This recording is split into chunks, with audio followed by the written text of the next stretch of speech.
नमाज की बरकत।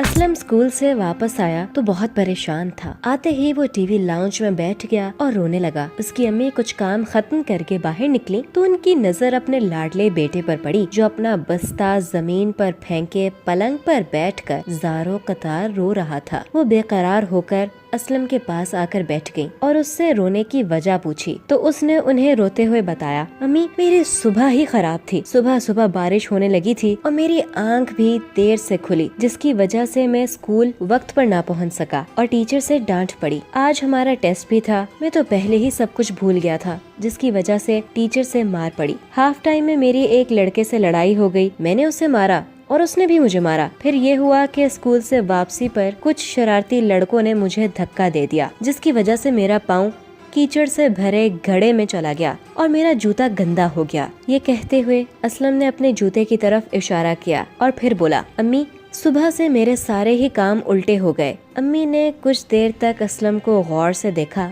और फिर प्यार से बोली, बेटा क्या आपने आज फजर की नमाज से दिन का आगाज किया था?